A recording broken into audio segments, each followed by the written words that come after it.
ॐ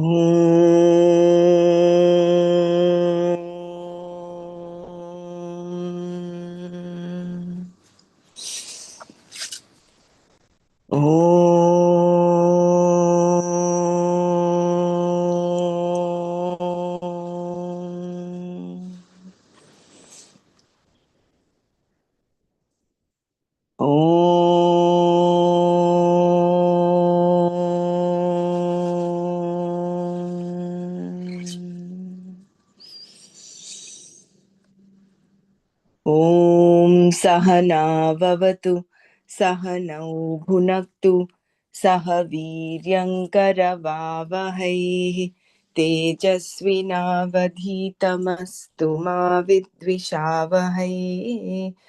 ॐ शान्ति शान्ति शान्तिः।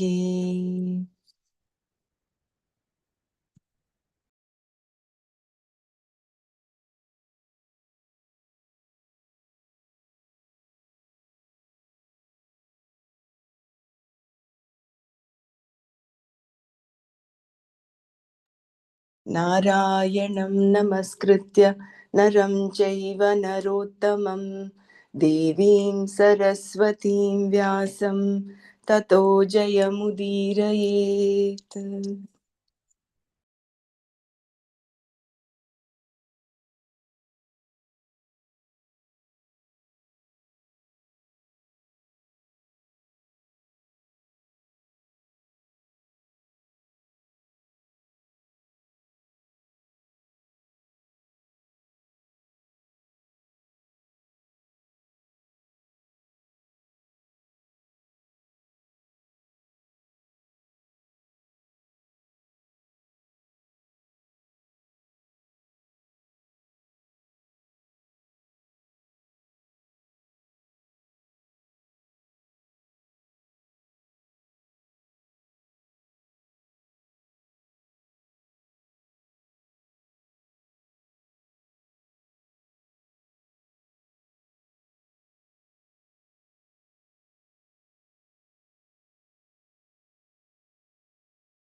So I think sorry, we stopped here yesterday.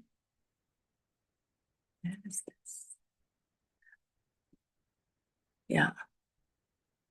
I'll just read one para before that and then continue. Existence is consciousness. Therefore, Sat is always only Chit Atma, and the word Satya can only mean Chit. Self-existent consciousness alone can be Sat.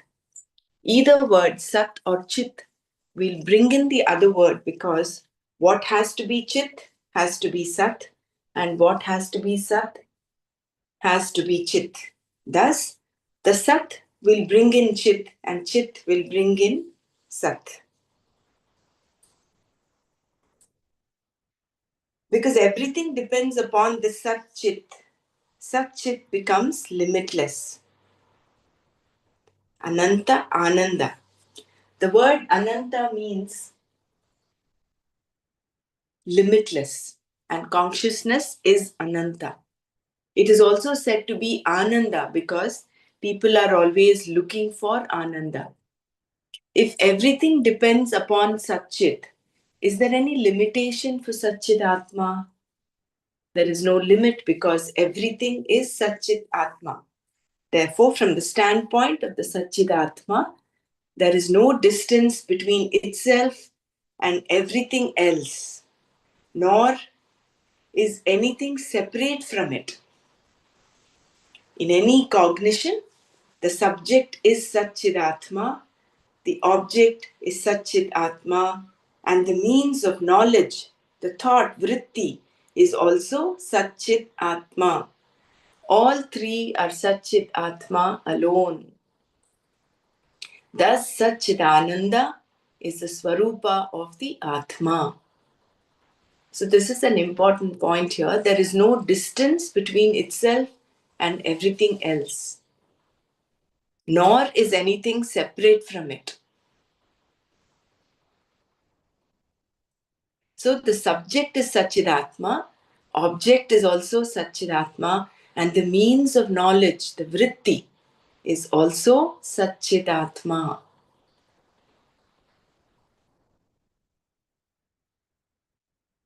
Sat is not going to be non-existent at any time, and Asat cannot be kept as it is because it is constantly changing.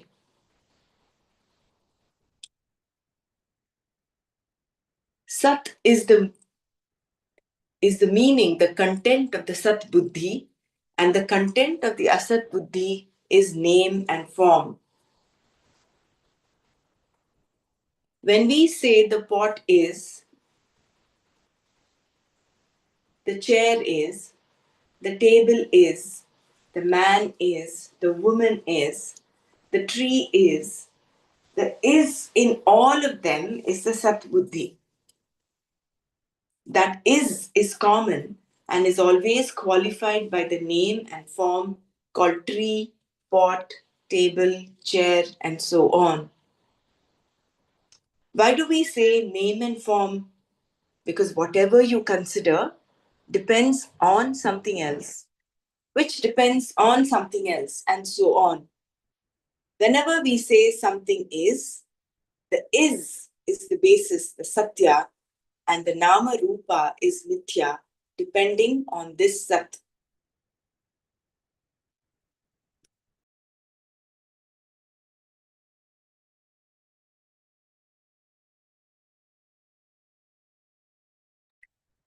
The object Vishaya of the Sat Buddhi is Satya. Therefore, the amness in I am, Aham Asmi, the arness in you are, Tvam Asi,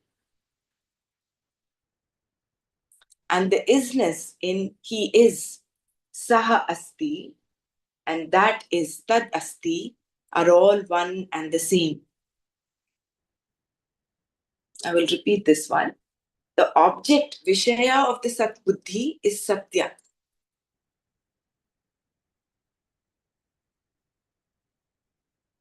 So that isness, that is, therefore the amness in I am, the arness in you are, and the isness in he is, and that is tadasti, are all one and the same. The isness that each implies is the common basis for all things that exist. Therefore, it is the karana, the cause for everything, and is called satya. And the effect karya is called asat, mithya, because it is dependent on the karana for its existence. As mentioned earlier, Vedanta is nothing but a discussion of this cause and effect, satya and mithya, karana karya vada.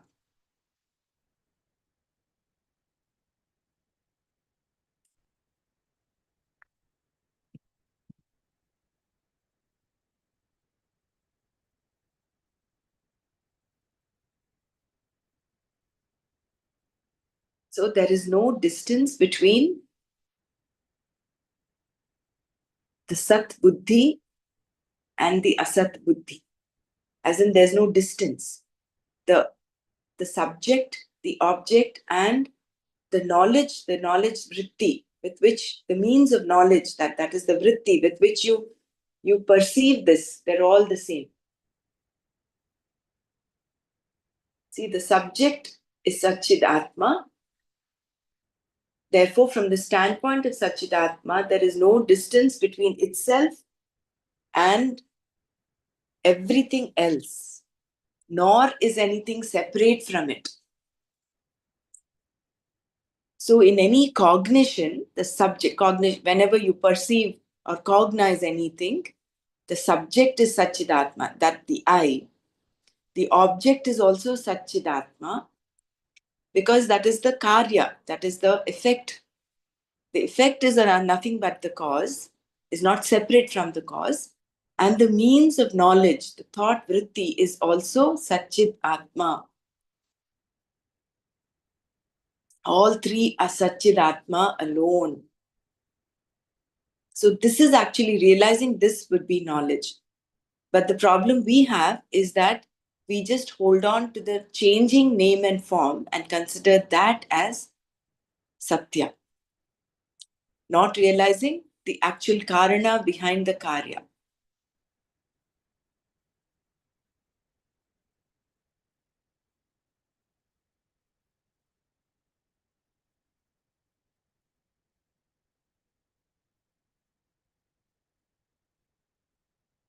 For instance, when there is, with respect to the rope and the snake, there is no distance between the rope and the snake.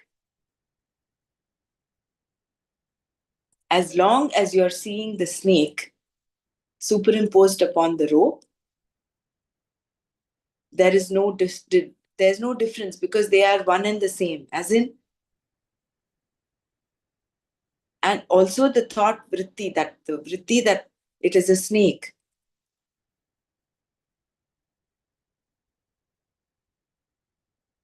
As long as there is delusion, as long as there is ignorance, the snake is seen as separate from the rope. As in, the snake is superimposed, not separate. You're not seeing two things there. There is only one. There's only one vastu there. It's just that you are superimposed the snake on the rope. So in essence, there is no separation between the rope and the snake. And the vritti, that rope is the snake. So as long as you're cognizing the snake on the rope, you are in delusion. Whereas the moment we realize that the rope is the rope and not the snake,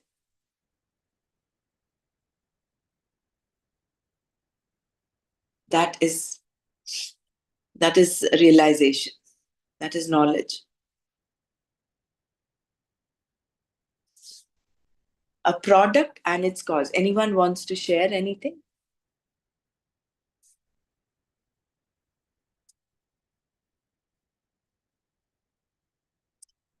A product and its cause. A product, a creation, a karya, a vikara is entirely dependent upon satya, that which is self-existent. If satya itself depended upon something else, it would not be satya. The self-existent satya is called karana, cause. Depending on what it is you want to prove, karana can also be said to be satya. Yat karanam tat satyam. That which is a cause is said to be satya because it is a cause. Like clay with reference to a pot.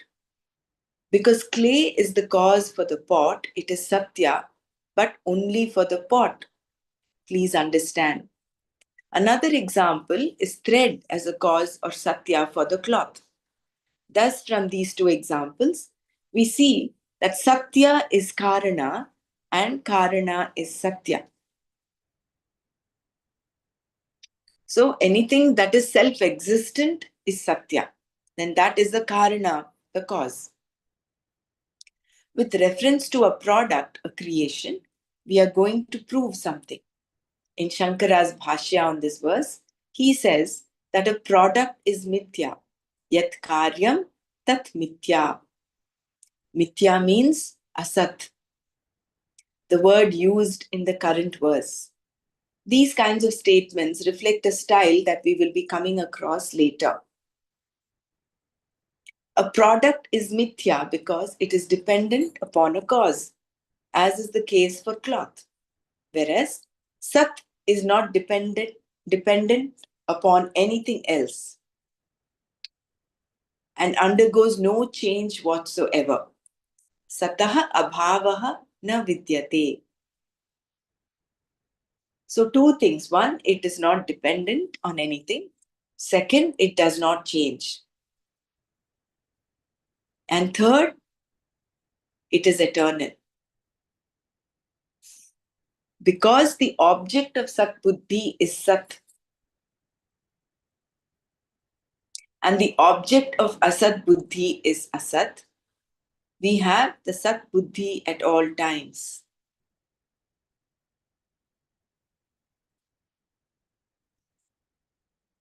The Asat Buddhi depends upon the Sat Buddhi. The object of Asat Buddhi, the pot, depends upon the object of Sat Buddhi, clay, which itself depends upon something else. When you say clay is, the clay depends upon another Sat Buddhi, atoms. When you say the atom is, the atom depends upon particles, which depend upon a concept. When you say a concept is, the concept depends upon the witness of the concept, Sakshi, which is consciousness. And when you say consciousness is, what does it depend upon? It does not depend upon another consciousness because it is Swataha Siddha, self existent.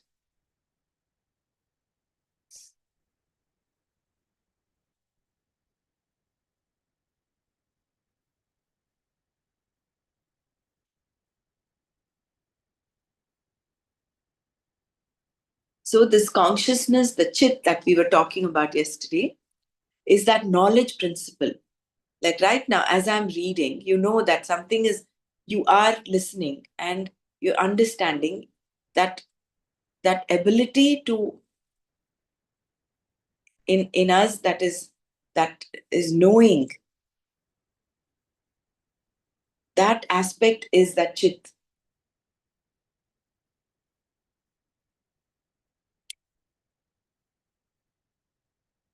That is the sakshi, the witness of the concept. It does not depend upon another consciousness because it is Svataha Siddha.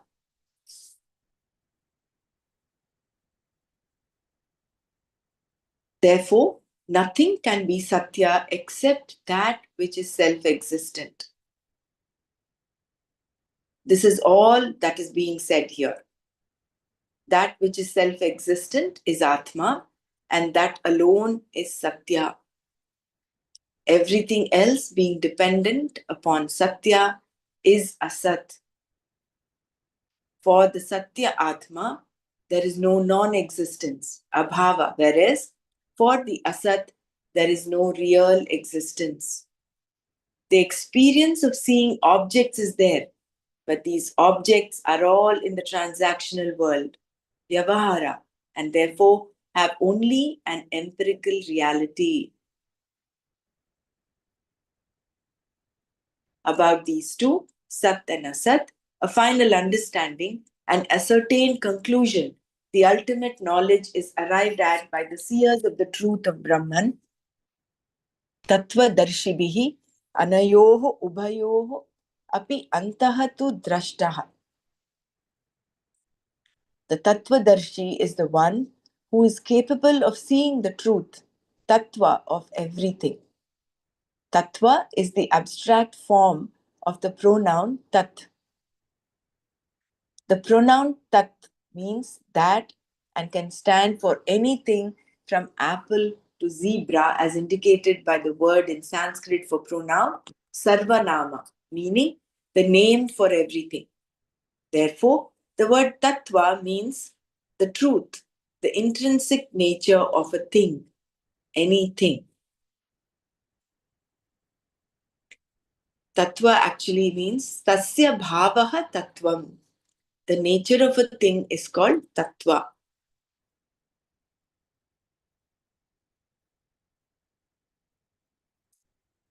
Shankara further explains its meaning by saying, because all that is here is only Brahman, the name for that Brahman is Tat. The abstract noun of Tat, Tattva, means the truth, the Swarupa of Brahman.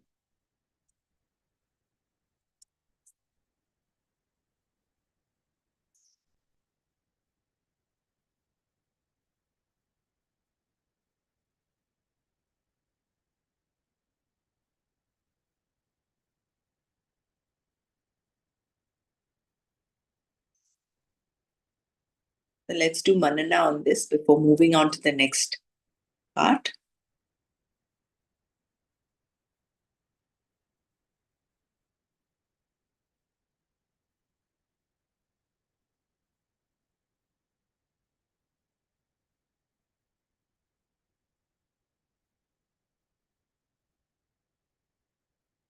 So the experience of seeing objects is there. The experience of pain, pleasure, all the opposites is there. But that is only in the Vyavahara, only in the transactional world. All that is nothing but a superimposition upon the Satya Atma, which is the only thing which is unchanging, eternal.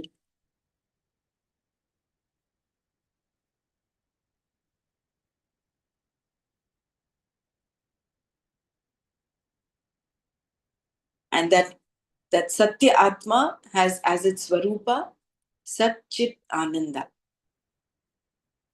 Not only is it the truth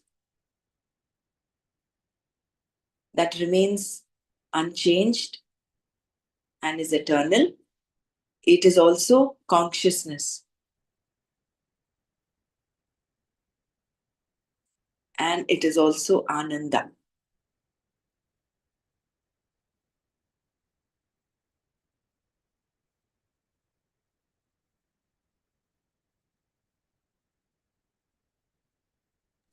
So does that mean the experience of, or maybe the knowing of myself?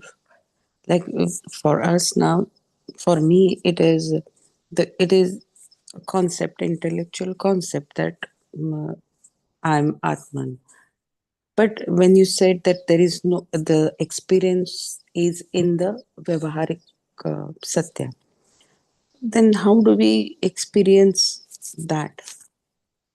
If there is no experience part, um, It is not a matter of experience, it's mm, a matter of realizing. Because, realizing is what? I mean, yeah, realizing or knowing, are they same? Just it is then again, it is realizing is what? Through your mind or intellect? You become, realizing means you become that. Become is we are, right? we Now, are that. Yeah, It is yeah. not yeah. also becoming. But we have So, forgotten it. yeah. But It is forgotten again, you're talking about memory. We are talking about the mind, we are talking about the intellect, concept, knowing or realizing. We correct. are It is on the only through the buddhi. It's only through the the buddhi, the purified intellect that this knowledge, this realization dawns. We are not becoming also. We are already that. hmm, It is only we are removing that uh, no, that uh, layer of ignorance. correct. Correct. When you said that experience part is also in the Vyavaharik, then because all these days I was feeling that we might uh, Experience. experience. So Yeah. that also is gone. Then how? You know? Yeah. What is whatever remains when this cloud of delusion is gone, what remains is you are. See, there are no two then there is no meaning of advaita, no.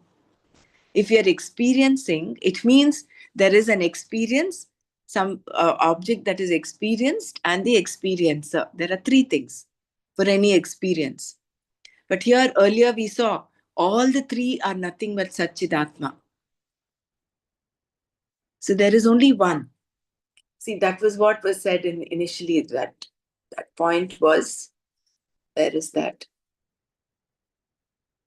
Over here. Um, from the standpoint of Satchidatma, there is no distance between itself and everything else, nor is anything separate from it. In any cognition, the subject is Satchidatma, the object is Satchidatma, and the means of knowledge, the thought vritti, is also Satchidatma. All three are Satchidatma alone. So when you realize, when that knowledge dawns, all these three merge. So there's no question of experiencing anything. You are that, you are one. So for us, from the standpoint of our limited mind, it seems a little difficult to comprehend that state. But that is the truth. Yeah. That Thank is you. the wow factor, isn't it? So for us, because everything we relate to with respect to an experience, external to us, outside of us, outside or inside of us, whatever, but we are looking at it as an object. We're objectifying it. We're objectifying our memory. We're objectifying ego, intellect, all that, because we're able to cognize it.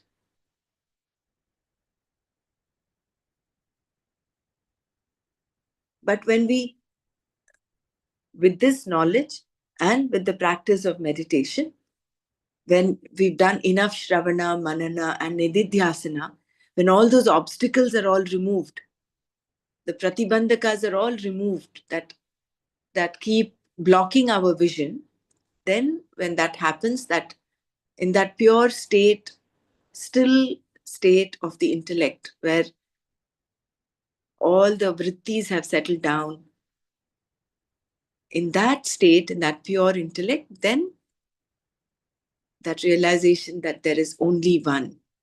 And there's no difference then between that one and I.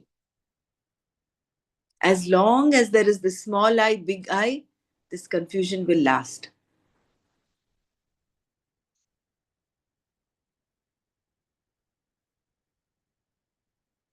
I mean, it's beautiful to imagine that state.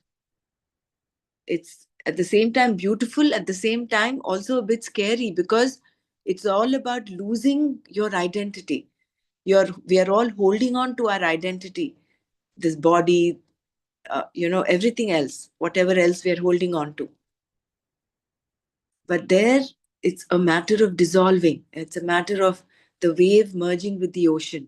No more identity of I, of the small I mean.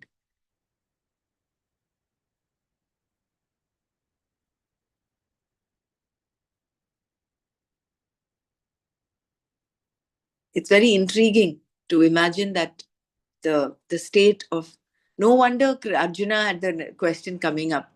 What is the Sthita Prajna Lakshanas? How does he eat, talk, walk, whatever he does?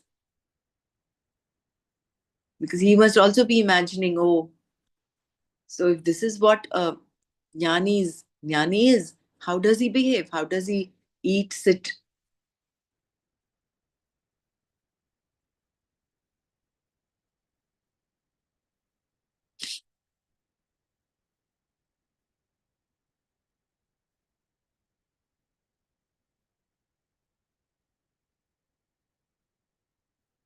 Any more sharing before we go on?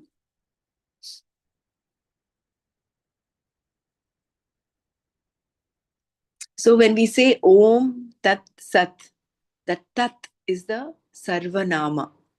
It means everything. And it is representative of Brahman. So simple words, but they have such a profound meaning. And Shankara has taken has utilized the grammatical meaning of Tat to mean Sarvanama, which means everything. It represents everything. And Tat is also, Tattva is the intrinsic nature of anything. So Tattva Darshibihi is the one that those that know the difference between, is capable of seeing the truth, Tattva of everything.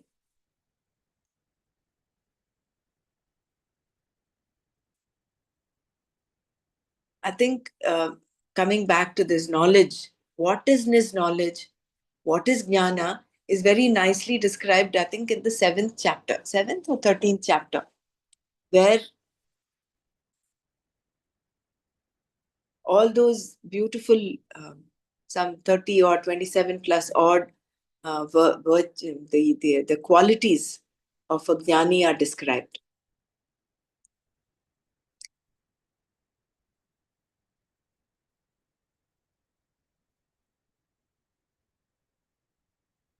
And also for us at this level, the more and more we have this Atma Anatma Viveka, that much closer we are to understanding the truth of everything. Isn't it? The more Viveka we have, so the more detached we are from the world, and the more established we are in the Atma Tattva. But that again is fleeting, because sometimes we tend to get deluded again.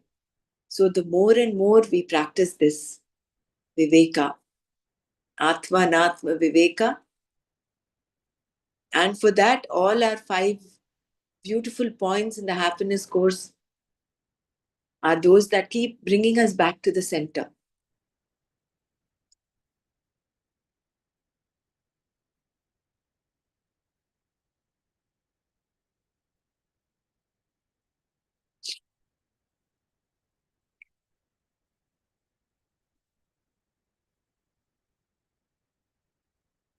Vela says, beautiful journey to realizing becoming is being.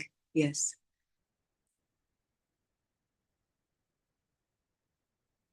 We're not really becoming anything. We are that, except that there is that veil of ignorance that needs to be removed. The truth of Brahman. Tattva is often said to mean reality, but in fact, it is the Swarupa of Brahman.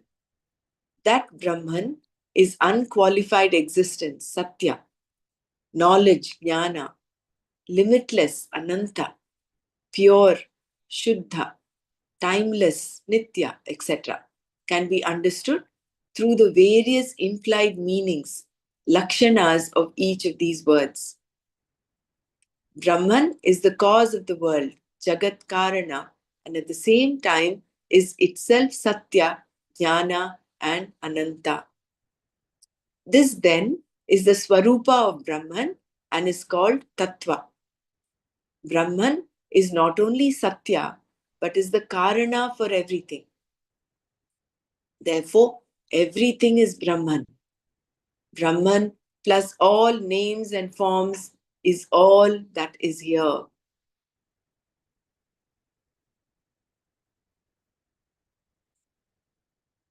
Thus, those people who know the truth of Brahman, Tattva Darshinaha, understand both Sat and Asat. Both must be known. Sat is Sat and Asat is Asat. Asat depends upon Sat, but Sat does not depend upon Asat.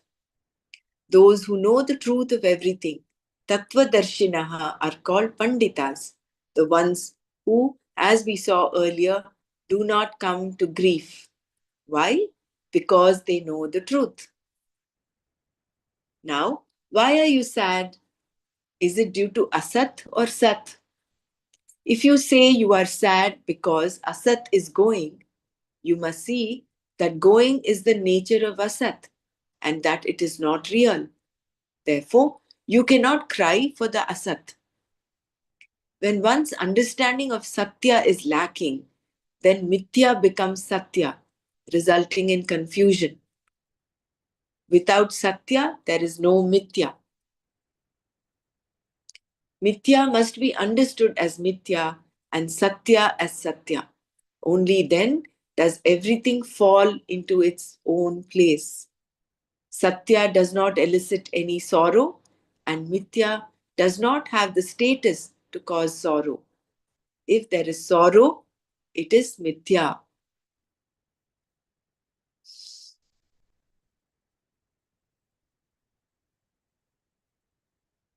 I will repeat this paragraph again, this segment again. The truth of Brahman. Tattva is often said to mean reality, but in fact, it is the Swarupa of Brahman. That Brahman is unqualified existence, Satya, knowledge, Jnana, limitless, Ananta, pure, Shuddha, timeless, Nitya, etc., can be understood through the various implied meanings, lakshanas of each of these words. Brahman is the cause of the world, Jagat Karana, and at the same time is itself Satya, Jnana, and Ananta. This then is the Swarupa of Brahman and is called Tattva. Brahman is not only Satya but is the Karana for everything. Therefore, everything is Brahman.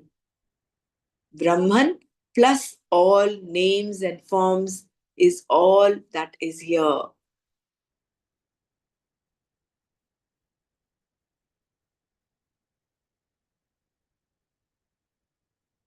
So, Brahman plus all names and forms, all the pairs of opposites, the whole creation, everything you think of, you name it, it is Brahman. The universe, the cosmos, the stars, the galaxies,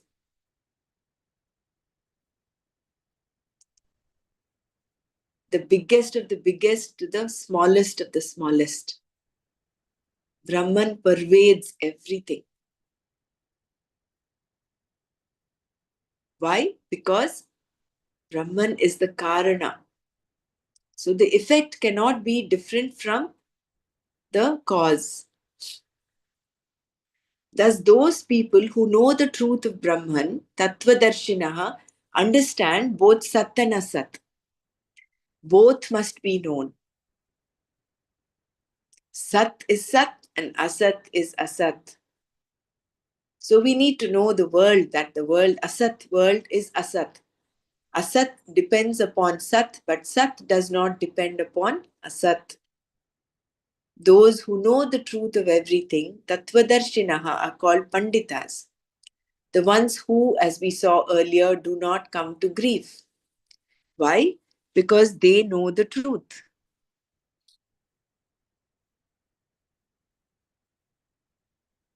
Now, why are you sad? Is it due to Asat or Sat? If you say you are sad because Asat is going, you must see that going is the nature of Asat and that it is not real. Therefore, you cannot cry for the Asat. Because anyway, that it's nature to go, to change. When one's understanding of Satya is lacking, then Mithya becomes Satya, resulting in confusion. This is the state we are all in. All Ajnanis are in this state. Because we do not have an understanding of what Satya is. The Mithya, the Asat becomes Satya for us. And this is that lumping of the cognition. We are superimposing the Asat world onto Sat. Without Satya, there is no Mithya. Mithya must be understood as Mithya and Satya as Satya. So when you look at Prakriti and Purusha, Prakriti is the manifestation of Purusha. Purusha is the one that is Satya, whereas Prakriti is all the play and display of consciousness. Only then does everything fall into its own place. Satya does not elicit any sorrow, and Mithya does not have the status to cause sorrow. If there is sorrow, it is Mithya. Simple logic with sorrow is that why is it Mithya? Why is it Asat? Is because it is changing. One cannot be sorrowful throughout. That sorrow changes, not only in intensity, but also in its nature. It changes. One cannot be sad throughout his life. There are moments of sadness, there are moments of happiness. That very fact, logically, for the logical mind, should say that the sorrow is anitya. It is asat, mithya. The confusion between satya and mithya. There is a well-known story that illustrates the confusion between satya and mithya. It is as follows. In the court of a particular king, there were two scholars. One was an Advaiti who said that Brahman was Satya and the world Jagat was Mithya. He talked about this constantly, Vedanta being nothing but a discussion of Satya and Mithya, cause and effect, Karana Karyavada. He told the king that Karana was Satya and Karya was Mithya. The whole world, including one's body, was Karya and therefore Mithya. There was nothing away from that Brahman, and that Satya Brahman was independent of everything. The king did not understand what the scholar was saying, but he liked the idea. There was a fascinating aspect to it because it said that he was wonderful, that he was Brahman, and so on. The king found this pleasant to get up to each morning. It was good for his mental health at least. The second scholar was a dualist, Dvaiti, who kept telling the king that he was not Brahman, that Brahman was the cause of the world, Jagat Karana, and that he was a product subject to punya and papa. If he did the right things, he would gain some time in heaven, and if he did not, he would go to more unpleasant places such as Naraka. This scholar maintained that what he was saying was the truth, as stated in the Shastra. He even backed up his statements by quoting Vedanta in his daily teaching.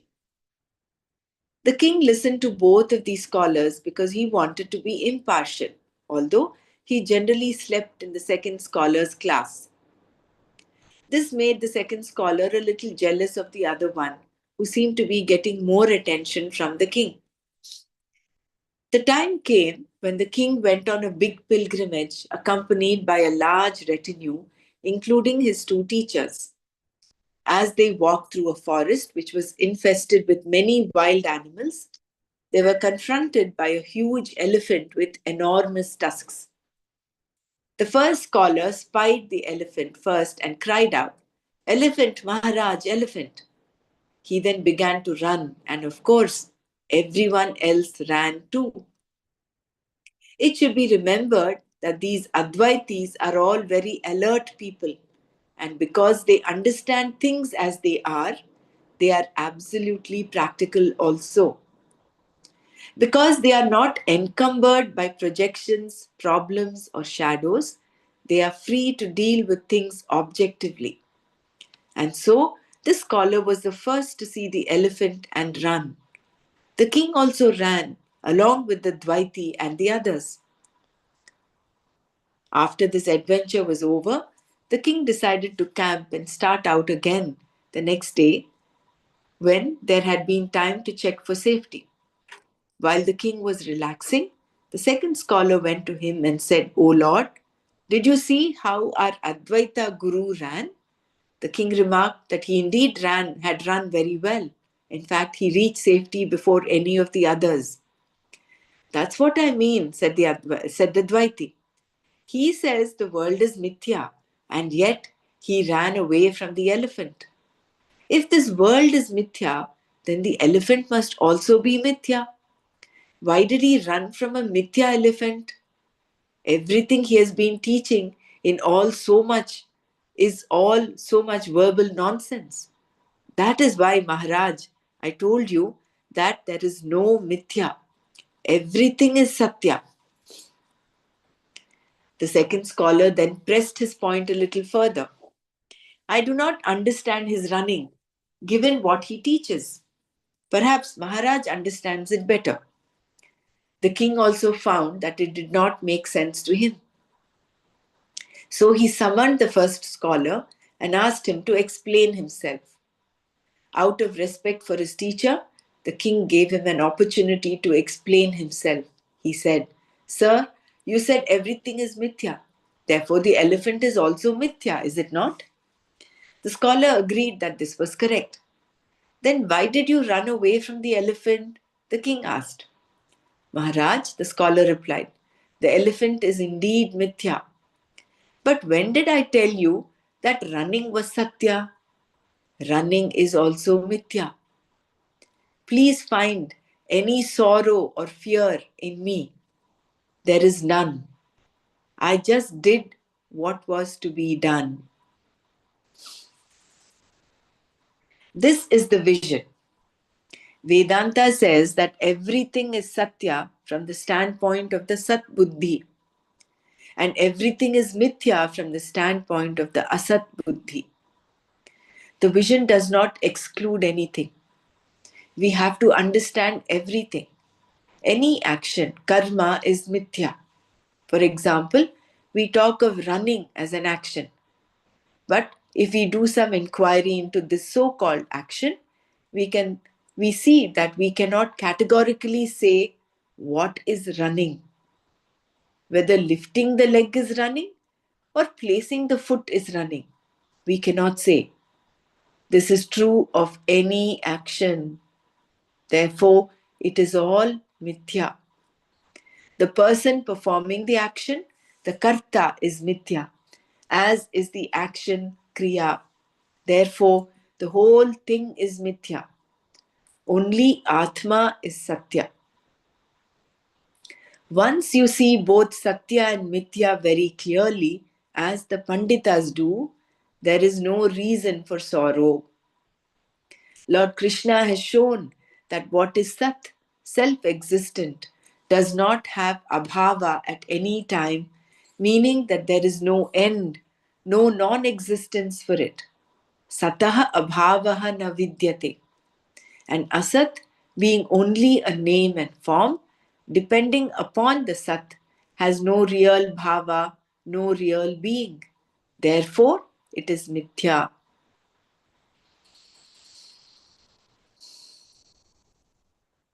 Very beautiful story, and so let's do some manana on this.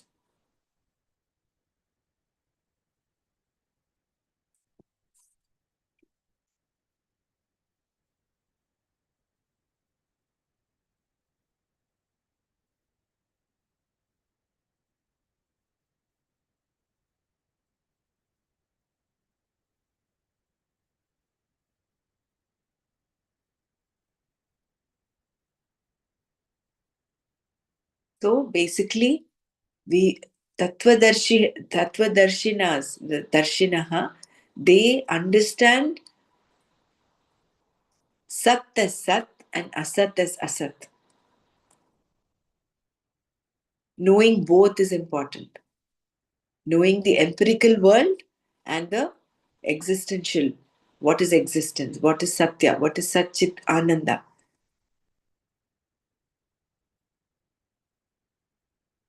And that is why the Advaitis are very alert. They're able to pick up. And so, although the first Pandita ran seeing the elephant, and he was questioned, oh, if everything is mithya, then elephant is mithya, why did you run? He says, why? When did I say running is Satya?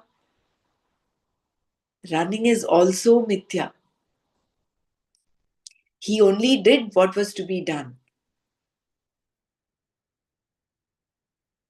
fearlessly.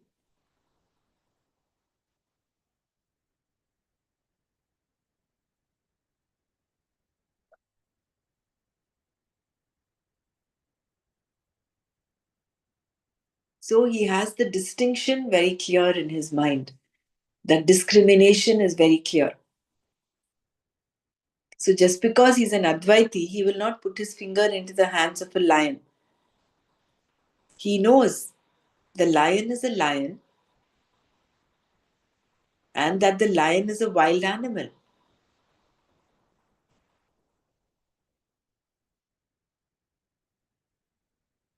So if he is keeping himself away from the lion, protecting himself, even that aspect of protecting, because any karma, any action is mithya. You cannot pinpoint and say what is running.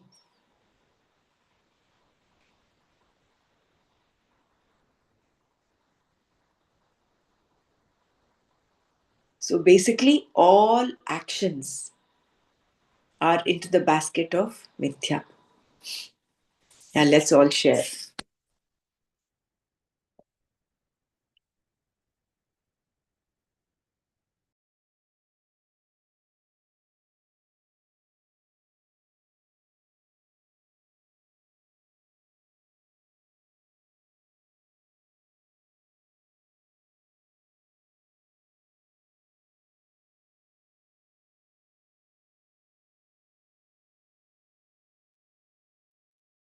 Jai Gurudev. I think here we need to firmly keep one leg in the Satya and then play 100% fully into the Mithya with all the actions, whatever is needed. But in the background, all the time, this one, this thing foot is firm in the Satya. Then there will be no karma bondage. It is challenging, but slowly, definitely, we will be able to do it. Jai Gurudev.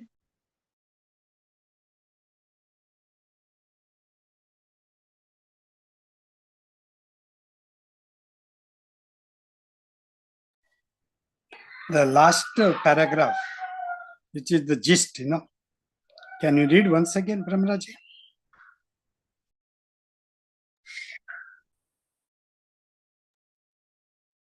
So once you see, is this from where you want? Once you see both Satya and Mithya very clearly, as the Panditas do, there is no reason for sorrow. Lord Krishna has shown that what is Sat, self existent, does not have abhava at any time, meaning that there is no end, no non existence for it. Satah abhavaha na vidyate. And Asat, being only a name and form, depending upon the Sat, has no real bhava, no real being. Therefore, it is mithya.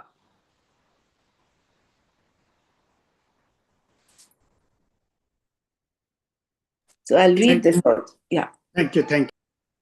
So all this karma is considered as Brahman, and that's real Satya.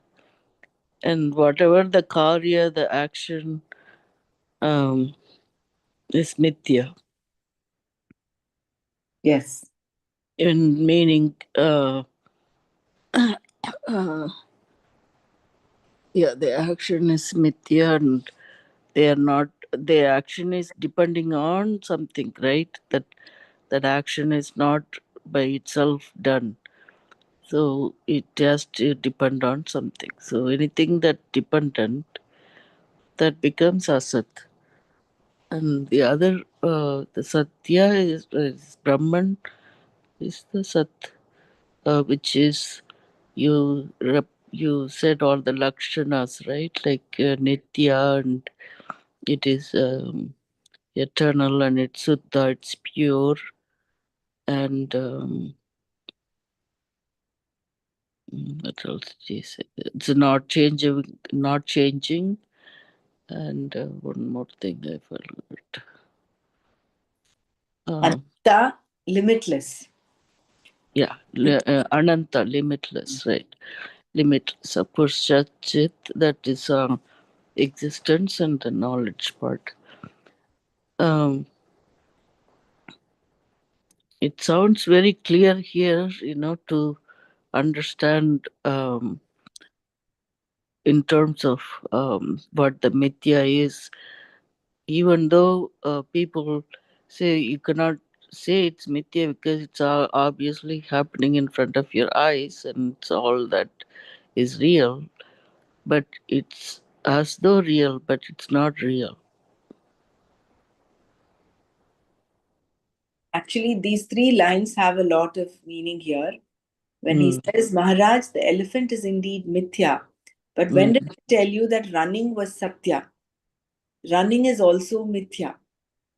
Please find any sorrow or fear in me. There is none.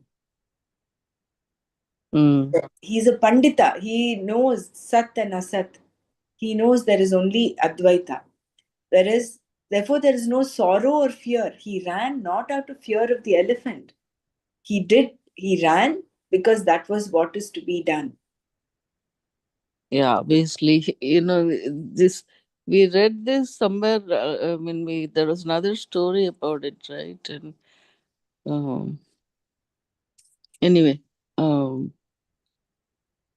but the truth is here, the elephant is also perverted by Brahman, but the Brahman is one thing, but its action could be different. The elephant action is thinking. There is another story actually we read about the snake, how and then the one rishi goes along the way and he says, "Why you scaring all the kids?" And then he wouldn't scare anymore, and but the kids would start throwing stone um at this snake, and the snake becomes um, very weak. And the rishi comes back. I didn't tell you to not to use your. I mean, obviously, snakes are poisonous snake, but you could help yourself to protect yourself as using that part of it, not all the time, like getting affected by this kids forgetting its own action like that. Yeah, if you don't run away from the elephant, it can probably trample you or something. So he just ran away by doing what he's supposed to do.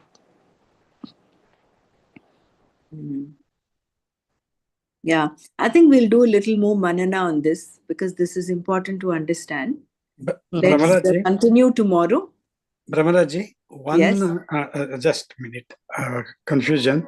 There was one reading before that everything Karana is there, okay? And Karana and Karya are both Satya. They had written that.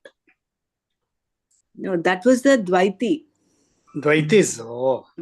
That is why you should follow. It's important for us to follow the reading because there were two aspects: the Advaiti's vision and the Dvaiti's vision. Okay. So the Dvaiti says both are Satya. Good. In that story. I think I missed it. Not in that story, but I think in the explanation what earlier they gave. I don't know. It cannot both be Satya, no? That is what I understand, but that sentence was there. Therefore that sentence, Tomorrow, when we read, we'll go through this story one more time. We'll do a bit of manana on this and then continue. Okay, we'll close here today. Om Loka Samasta Sukhino Bhavantu. Om Shanti Shanti Shanti. Om Tat Sat Shri Krishnarpanamastu. Jai Gurudev.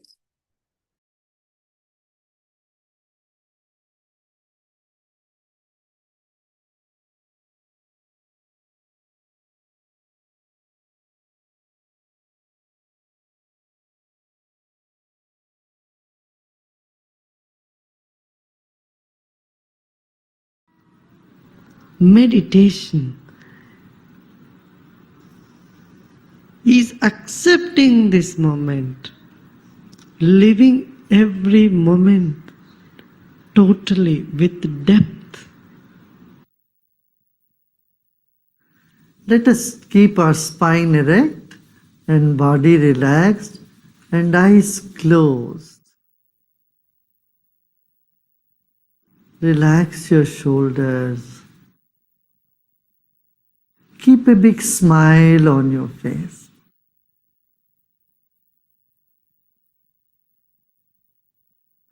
You're sitting like the statue of Buddha, very serene and with a serene smile on your face.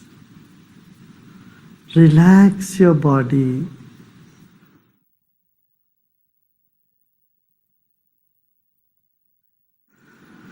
Let's take a deep breath in and breathe out. Become aware of your chest region, throat and chest region. If you notice some tension in the body, just let it be. Except those parts of the body where you feel a tension, the other parts are in comfort. Other parts are at peace. Become aware of that also.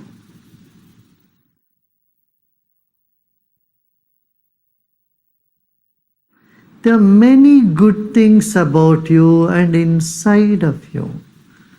Acknowledge them. They will never leave you. And the negative aspect you may see in you is never going to stay with you forever. They are all guests for some time. Let them be. Sit with the total acceptance of yourself the way you are at this very moment. Total acceptance of what is now here. Lead us to deeper meditation.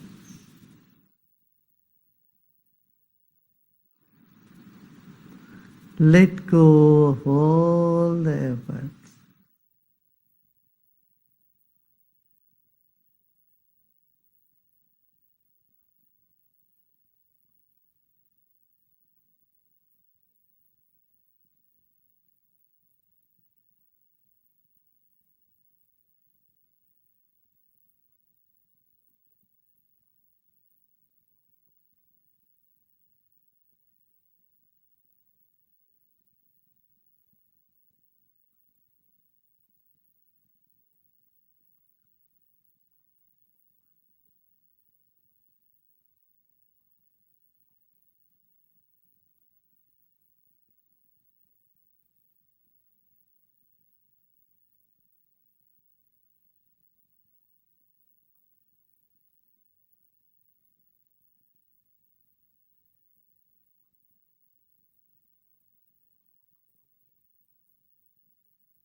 Om Shanti Shanti Shanti.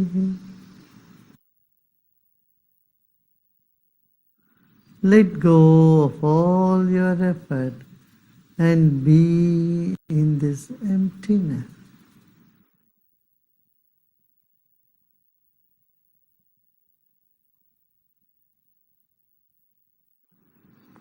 And slowly and gradually become aware of body and surroundings.